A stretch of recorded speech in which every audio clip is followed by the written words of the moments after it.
Madam, నాకొక మాట చెప్పొచ్చు కదా? రామ్ కుమార్ గారు, ఇప్పటికే మిమ్మల్ని ఎక్కువ శ్రమ పెడుతున్నాం. మిమ్మల్ని మరింత ఇబ్బంది పెట్టడం నాకిష్టం లేదు. ప్లీజ్ మేడం, మీరు ఉద్యోగ ప్రయత్నం చేస్తున్నారని తెలిస్తే నాకు తెలిసిన చోట జాబ్ కోసం ట్రై చేసేవాడిని. మీరు ఆఫీసుల చుట్టూ తిరగడం ఏంటి మేడం?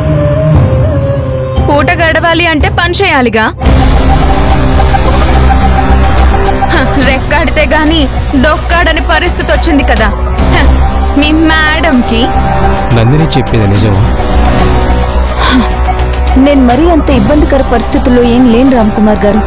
అర్జున్ ప్రయత్నం అర్జున్ చేస్తున్నాడు, నా ప్రయత్నం నేను చేస్తూనే ఉన్నాను. అయినా ఇందులో ఎవరూ ఇబ్బంది పడ్డం ఏముంది చెప్పండి? వదినా బాగా కవర్ చేసుకుంటున్నావు కదా. పాపం మీ మీద కన్సర్న్ తో వచ్చాడు మీ రామ్ కుమార్ గారు. ఏంతో రికమెండేషన్ చేయించుకోండి. నందిని, నాకు అలాంటివేమీ అవసరం లేదు. నేను ఆ జాబ్కి ఎలిజిబుల్ అయితే ఇస్తారు, లేదంటే లేదు. ప్లీజ్ మేడం, మీకు ఏ సాయం కావాలన్నా మొహమాటం లేకుండా అడగండి.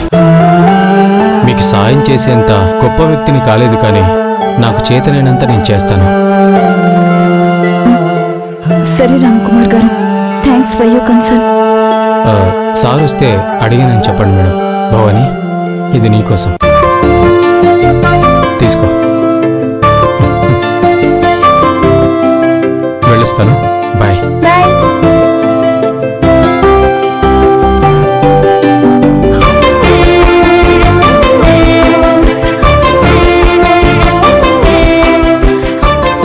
మీ అమ్మగారికి ఇంకా పొగరు తగ్గలేదు. నిజాయితీ ఉన్న వాళ్ళు పొగరుగానే ఉంటారు.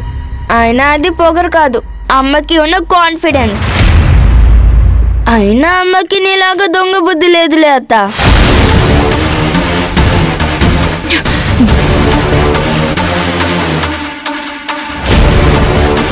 పొట్టి బుడంకాయ్, ఈసారి కనిపిస్తే చెప్తాను నీ పని.